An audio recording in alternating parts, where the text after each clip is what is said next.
बाल मुकुंद शर्मा नवोदय स्कूल से शुरुआती पढ़ाई, लखनऊ यूनिवर्सिटी से ग्रेजुएशन, फर्राटेदार इंग्लिश, ख्वाहिश बॉलीवुड में एक्टर बनने की। मुंबई पहुंची भी कुशल फिल्म में काम भी की, लेकिन इस बीच वह लखनऊ के अपने पुराने दोस्त के संपर्क में आ गई थी, जो कि अंडरवर्ल्ड का एक डॉन था। बस यहाँ से अर्चना की जो जिंदगी बदली वह बन गई किडनैपिंग क्वीन, अंडरवर्ल्ड की लेडी डॉन।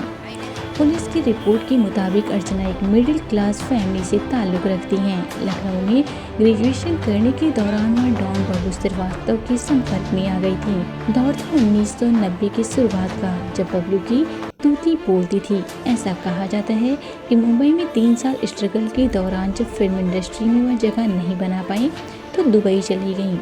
इसके पीछे भी बबलू श्रीवास्तव ही था। अर्चना दुबई पहुंचकर एक गारमेंट स्टोर खोल ली। ऐसा कहा जाता है कि इसके पीछे भी बबलू श्रीवास्तव ही था, क्योंकि पुलिसिया इंटेलिजेंस के मुताबिक अर्चना और बबलू दुबई में कुछ साल साथ भी रहे।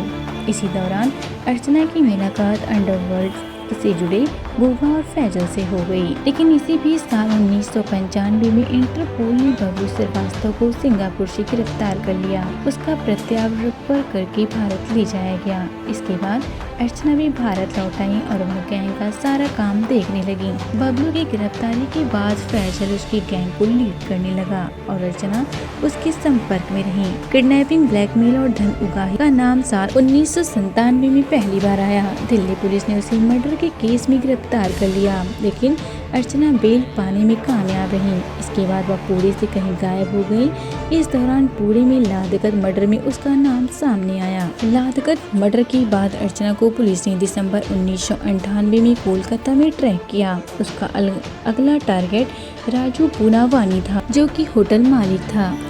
वह पूनावानी के करीबी को अपनी जाल में फंसा ली थी। वह पूरी योजना भी बना ली थी। इसी दौरान यूपी पुलिस को मुखबिर से सटीक सूचना मिली और उसने कोलकाता के जोधपुर पार्क स्थित एक होटल में छापेमारी कर दी। उसके साथ उसकी करीबी नलिनी चौधरी भी थी। यह आखिरी बार था जब अर्चना के भारत में होने की सूचना मिली थी। इसके बाद सूचना मिली कि वह फैजल के जरिए दाऊदी इब्राहिम से जुड़ गई थी।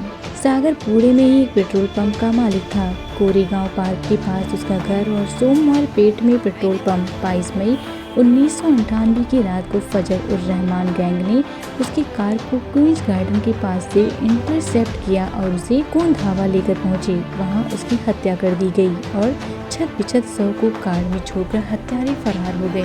पुलिस की जांच में सामने आया कि अर्चना कोंधावा में उस समय मौजूद थी।